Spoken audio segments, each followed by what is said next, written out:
जोहार नमस्कार।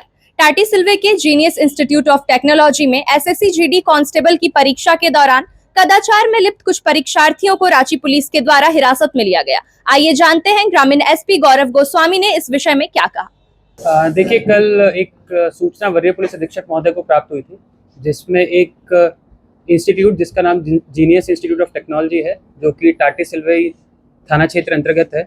वहाँ पर एक परीक्षा आयोजित की गई थी जिसका एसएससी से संबंध है। एसएससी जीडी कांस्टेबल सीएपीएफ की एक परीक्षा होती है, वो आयोजित की गई थी। और उसी समय वहाँ पर एक एफएसओ ऑफिसर रहते हैं एसएससी के, जिन्हें फ्लाइंग सर्विलांस ऑफिसर कहा जाता है, वो वहाँ पर मौजूद थे। जब उन्होंने देखा कि एक परीक्षार्थी जिसका नाम मृत्युंजय कुमार यादव है, वह वहाँ पर है, और उसके साथ में एक इन्विजिलेटर था जिसका नाम था संजीत कुमार। जब वहाँ पर वो देखे कि जो संजीत कुमार इन्विजिलेटर है, वो एक प्रकार की टैंपरिंग करने का प्रयास कर रहा है, जो कि मृत्युंजय जो है, जो उनका कंप्यूटर डेस्कटॉप है, उसने उसमें प्रयास किया कि उसे रीस्टार्ट करने का प्रयास किया गया। तो क्योंकि मामला काफ़ी गंभीर था, तो इसी को देखते हुए वरीय पुलिस अधीक्षक महोदय द्वारा एक एसआईटी टीम का गठन किया गया, जिसका नेतृत्व अमर कुमार पांडे कर रहे थे। और उसमें टाटी सिल्वे थाना प्रभारी मौजूद थे और टाटी सिल्वे थाना के बाकी पुलिसकर्मी भी शामिल थे। जब ये टीम वहाँ पर पहुँची और उसके साथ में साइबर थाना और I4C, जो कि एक साइबर एक्सपर्ट के तौर पे जाना जाता है, उसके साथ भी हम लोगों ने समन्वय स्थापित किया। जब ये सब लोग वहाँ पर पहुँचे तो देखे कि वहाँ पर टैंपरिंग करने का प्रयास किया गया है।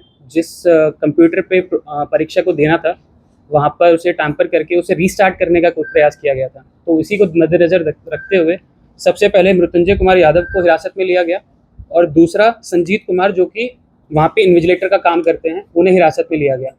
और हिरासत के दौरान उनसे जब पूछताछ की गई तो उनके द्वारा बताया गया, जो मृत्युंजय कुमार यादव हैं, इन्होंने बताया कि तकरीबन 20 या 25 दिन पहले ये इंस्टाग्राम से एक व्यक्ति के संपर्क में आए थे, और उस व्यक्ति ने इनसे कहा था कि 6 लाख रुपए के बदले तुम्हें इस परीक्षा में हम पास करवा देंगे, और तुम्हें उसी के लिए रांची जाना होगा। रांची में जाने के बाद मेरा एक व्यक्ति है जो कि मेरे एग्ज़ाम सेंटर के आसपास ही रहता है, जिसका नाम है विकास कुमार।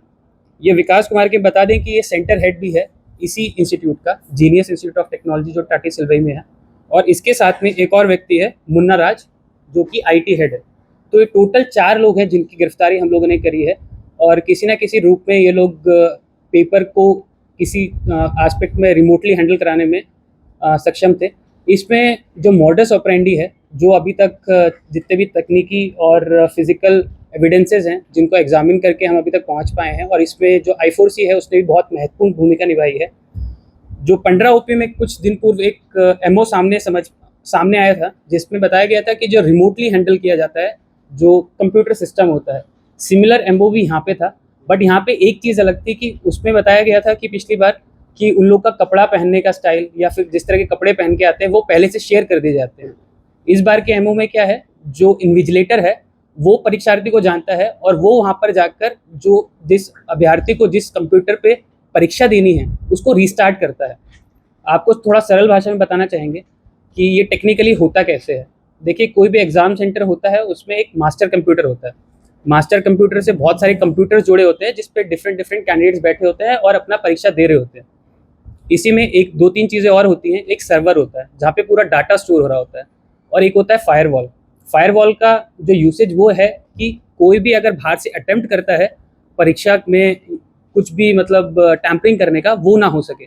ये लोग करते क्या हैं कि ये किसी प्रकार से जो सेंटर के लोग हैं, जैसे इस जीनियस इंस्टीट्यूट ऑफ टेक्नोलॉजी में जो सेंटर का हेड है विकास कुमार, ये किसी तरीके से जो मास्टर कंप्यूटर है उसका एक्सेस प्राप्त कर लेते हैं लोग।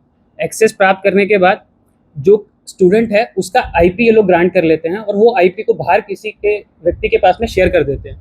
और वो व्यक्ति को जैसे ही IP मिलता है, वो रिमोटली हैंडल जो कैंडिडेट है उसका जो कंप्यूटर सिस्टम है उसको हैंडल करना स्टार्ट कर देता है। उसमें रहता क्या है कि कैंडिडेट सिर्फ बैठा हुआ है वहाँ पे, और उसे कुछ करने की ज़रूरत नहीं है, उसे सिर्फ सेव एंड कंटिन्यू करता है। मान लीजिए कि एक परीक्षा में 100 क्वेश्चन आ रहे हैं डेस्कटॉप पर, तो बाहर से रिमोटली हैंडल होता है। उसमें ABCD करके जो ऑप्शन रहता है, वो बाहर से कोई ना कोई व्यक्ति जो सही उत्तर होता है उसको टिक कर देता है, और अभ्यर्थी का सिर्फ यही काम रहता है कि उसको सेव एंड कंटिन्यू करके आगे बढ़ जाए। तो इस तरीके से ये लोग ऑपरेट करते थे। जो विकास कुमार है, ये नालंदा का रहने वाला है, और इस बार भी इसने भागने का प्रयास किया, परंतु DSP अमर कुमार पांडे और उनकी पूरी टीम ने उसे हम लोगों ने पहले ही दबोचा, रांची छोड़ने से पहले ही। इस प्रकार इसमें टोटल 4 लोगों की हमने गिरफ्तारी की है।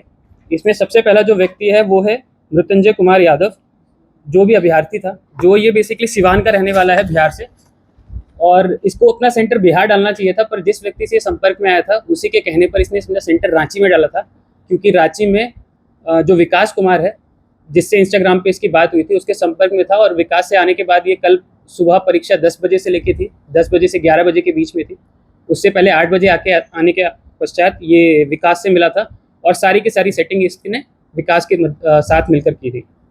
जो दूसरा व्यक्ति है इसमें संजीत कुमार, वो इन्विजिलेटर है, तो वो परीक्षार्थियों पे नज़र रखता है, किस किस परीक्षार्थियों को हमें चिन्हित करना है, किसका परीक्षा हमें पास करवाना है, उस पर नज़र रखता है ये। और दूसरा है मुन्ना राज, जो आईटी हेड है। मान लीजिए कोई भी आईटी लेवल तकनीकी समस्या आती है तो उसी के बहाने ये किसी ना किसी अभ्यर्थी के पास पहुंच जाता है, वहीं पे कुछ ना कुछ रिस्टार्ट करके या फिर फायरवॉल को बाईपास करने का ये लोग सिस्टम ऑलरेडी उसमें रखते हैं, उस पर किसी ना किसी तरीके से कुछ ना कुछ सपोर्ट करता है। रही जो जब्ती है, इस पर हमने 2 मॉनिटर हम लोगों ने जब्त किए हैं। इसके अलावा 3 CPU हैं जहाँ हम लोग जब्त कर पाए हैं, और एक वाईफाई डिवाइस है जिससे रिमोटली एक्सेस ये लोग करने का प्रयास करते थे, वो हम लोग ने जब्त किया है। 2 कीबोर्ड है, 2 माउस है और 3 मोबाइल एंड्रॉयड फ़ोन है।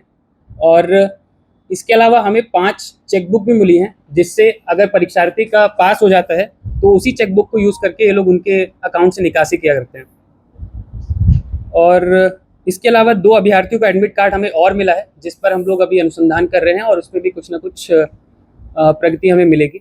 इसमें एक इम्पॉर्टेंट चीज़ और है, तकरीबन 50 मीटर दूर एग्जामिनेशन सेंटर से जो रिमोटली जो हैंडल किया जाता है, वो जगह भी हम लोगों ने चिन्हित इस बार कर ली थी, और वो भी जगह भी हम आइडेंटिफाई कर पाए थे, और वहाँ से भी हमने 2 मॉनिटर्स और 2 CPU हम लोगों ने जब्त किए हैं वहाँ से।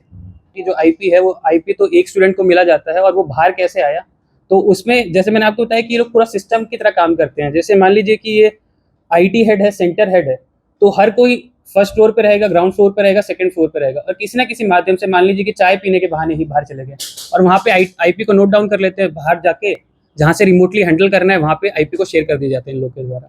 इस तरीके से लोग पूरा परीक्षा में क्या कहते हैं आयोजित करते हैं। देखिए, जितना हम लोग अभी देख पाए हैं, ऐसा कुछ डायरेक्टली गिरोह तो नहीं है, बट जिसमें इंपॉर्टेंट जो भूमिका रहती है वो सेंटर हेड की बहुत इंपॉर्टेंट भूमिका है। तो जैसे इसमें भी जो विकास कुमार है, जो सेंटर हेड है, वो मूल रूप से मिला हुआ है, और तकरीबन पिछले 2 या 5 महीनों में कुछ ना किसी परीक्षा में इसने प्रयास किया, पर कभी सफल नहीं हो पाया। तो अगर सेंटर हेड अगर इन्वॉल्व नहीं है, तो हमें नहीं लगता है कि इस परीक्षा में किसी भी तरीके से हम लोग फ्रॉडुलेंटली किसी भी चीज़ को अचीव कर सकते हैं और परीक्षा फेयर मैनर में करवा सकते हैं। हम लोग, जैसे आपने बताया कि 3 या 4 FIR हो रखी है ऑलरेडी, धनबाद में हो रखी है और रांची में भी हो रखी है। इस बार हम लोग जो भी एजेंसी है जिन्होंने इंडोर्स किया है और जिसके साथ में इनका एग्रीमेंट है, एक डिटेल्ड रिपोर्ट बनाएंगे और उनके पास में भी सबमिट करेंगे। और सिर्फ हम लोग इस बार जो यहाँ पे जो सेंटर हेड रहते हैं उन तक नहीं रुकेंगे, जो आगे जिनको एंडोर्स किया गया है उस तक भी हम लोग का अनुसंधान आगे बढ़ेगा। इस बार जो एग्रीमेंट हुआ है दोनों पार्टीज के बीच में, वो एग्रीमेंट हम लोग पहले लेंगे, फिर उसके बाद एग्रीमेंट में टर्म्स एंड कंडीशंस क्या क्या हैं वो चीज़ पढ़ने की ज़रूरत है, उसके बाद हम अनुसंधान में सारी चीज़ें लेके आ पाएंगे। और इससे पहले भी जो हमारे कांड दर्ज हुए हैं, तकरीबन पिछले 1 महीने में 3 या 4 कांड दर्ज हुए हैं, उसमें कोई भी ऐसा कांड नहीं है जिसमें हम कंपनी के मालिक से पूछताछ नहीं कर रहे हैं, तो उनसे भी पूछताछ की जाएगी और एग्रीमेंट की कॉपीज़ भी ली जाएंगी। इसके साथ साथ जो SSC है या फिर कोई और अन्य एजेंसी है जो परीक्षा को आयोजित करवाते हैं, जिनके साथ में एग्रीमेंट है, हम उन्हें भी एक डिटेल्ड रिपोर्ट सबमिट करेंगे कि इनका ऑडिट कराना बिल्कुल, सिक्योरिटी ऑडिट कराना बिल्कुल ही महत्वपूर्ण है, ताकि वो भी ऑडिट कराएं और देखें कि उनके सिस्टम में क्या क्या त्रुटियां हैं और उनका सुधार कर सकें। और रांची जिले में इस एग्ज़ाम के सेंटर्स टोटल 4 या 5 सेंटर्स हैं, एग्जैक्ट नंबर मेरे पास में अभी नहीं है।